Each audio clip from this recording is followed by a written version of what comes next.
Alhamdulillahirabbil alamin wa bihi nasta'inu ala umuri dunya waddin. Asyhadu an la ilaha illallah wa asyhadu anna Muhammadan abduhu wa rasuluh.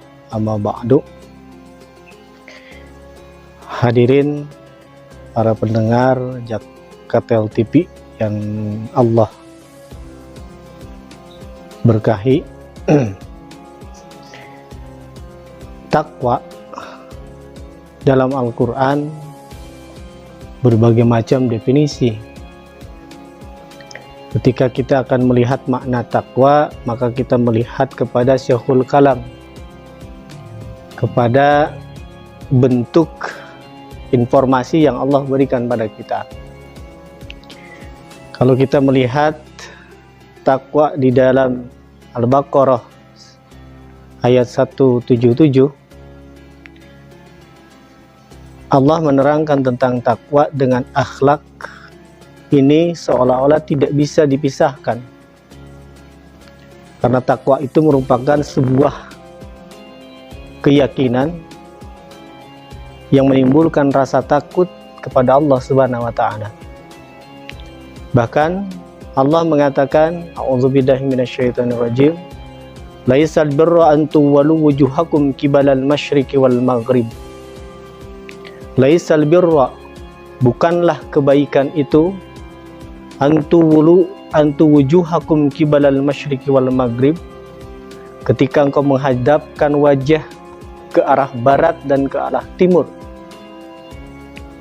Walakinnal birra man amana billah, akan tetapi merupakan albirra, merupakan kebaikan adalah amana billah, beriman pada Allah Subhanahu wa taala. Wal yaumil akhir, dan beriman kepada yaumil akhir. Wal malaikati, beriman kepada malaikat. Wal kitabi, dan beriman kepada kitab, yaitu Al-Quran, Taurat, Zabur, dan Injil. Wan nabiyyin, dan beriman kepada utusan-utusan Allah Subhanahu wa taala. Yang berikutnya yang disebut takwa, wa atal mala ala hubbihi dzawil qurbah,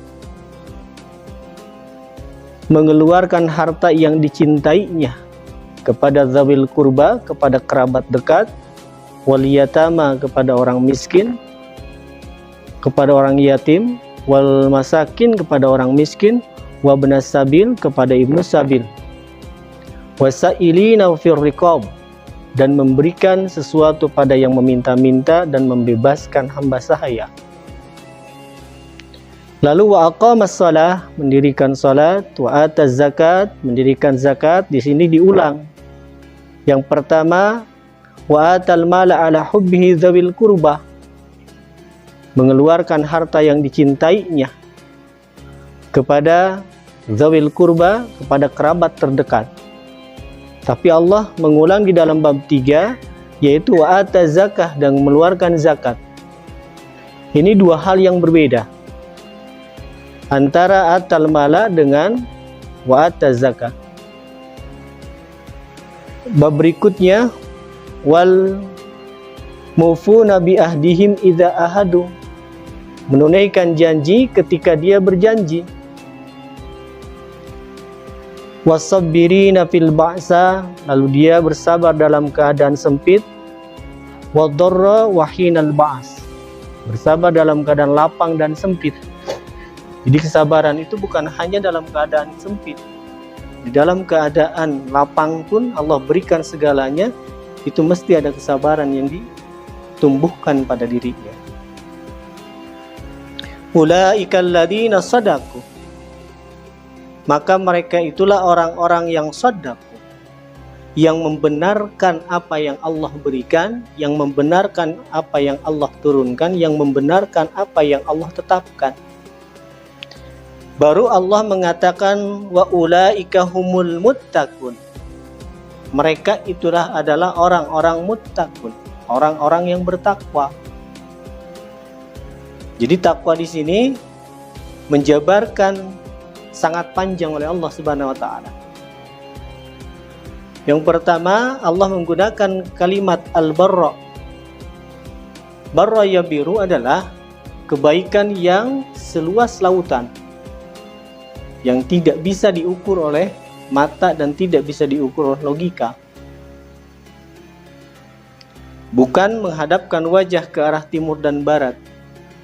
Akan tetapi yang disebut takwa itu atau albirro itu adalah iman kepada Allah. Iman itu bukan hanya percaya. Iman itu adalah tasdik bil qalbi, meyakini di hati, wa iqraru bil lisan, mengucapkan di dalam lisan, wa amalan bil arkam, dan mengamalkan dalam amal perbuatan. Itu iman. Maka iman itu ada 3 kategori. 1, tasdik bil qalbi, meyakini kebenaran, meyakini ketaatan hanya kepada Allah Subhanahu wa taala. Lalu disampaikan oleh lisan. Maka Rasul mengatakan kul khairun aulitas, berkatalah baik kalian atau diam. Karena perkataan itu merupakan timbangan dari akhlak seseorang. Yang ketiga, wa amalan bil arkam, mengamalkan dalam amar perbuatan. Ketika keimanan ini hilang salah satunya, maka tidak disebut iman. Hanya mengucapkan di lisan saja, tidak yakin dan tidak mengamalkan, maka disebut munafik. Hanya meyakini saja dan mengucapkan tidak mengamalkan, maka disebut fasik. Tidak ada 3-tiganya, tidak meyakini, tidak mengucapkan, dan tidak mengamalkan, maka disebut kafir. Maka kelengkapan semua itu merupakan buah dari takwa.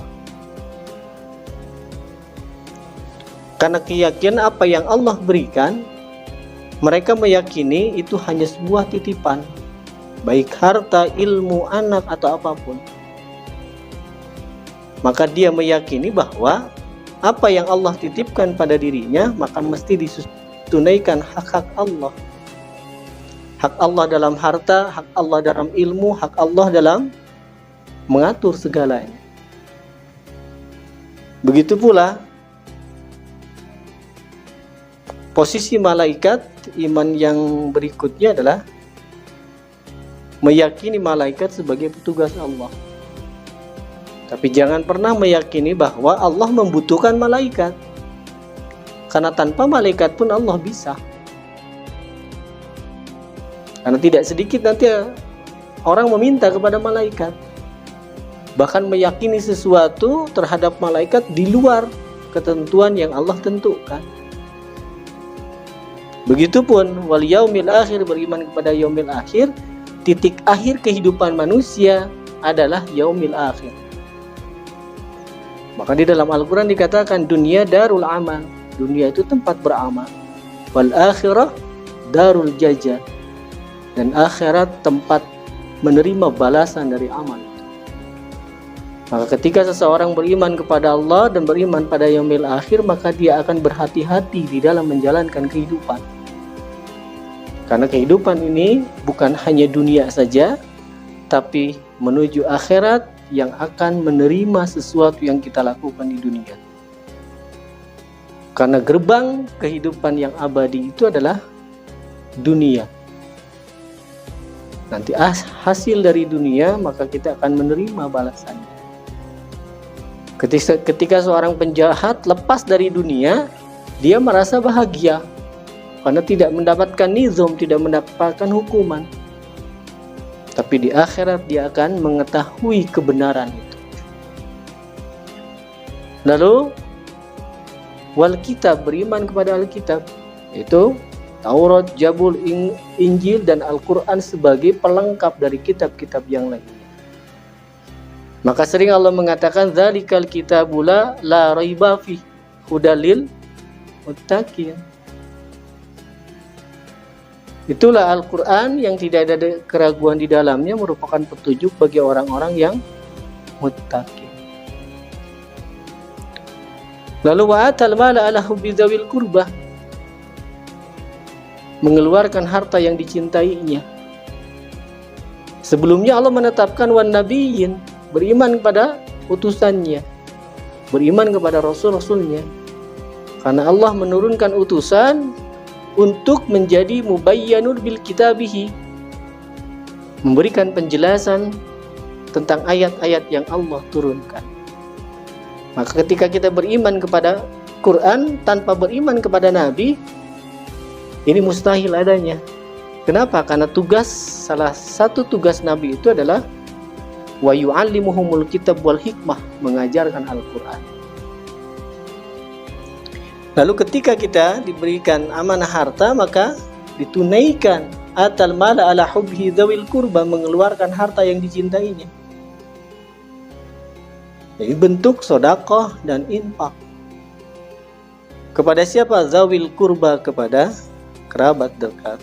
Wal yatama wal masakin wabnas sabil wasailina wa fir riqab, kepada orang yatim, kepada miskin, orang miskin, kepada orang yang sedang dalam perjalanan, wasaili, dan kepada orang-orang yang meminta-minta, wa fir riqab, dan membebaskan hamba sahaya. Tanda takwa berikutnya ya wa aqamas shalah, mendirikan salat. Wa ata zakat, dan menunaikan zakat. Di atas disebut wa atal mala ala hubbi dzawil qurba, mengeluarkan harta. Berarti ketika mengeluarkan harta kepada kerabat itu berbeda dengan zakat. Karena zakat ada ketentuan yang Rasul tetapkan.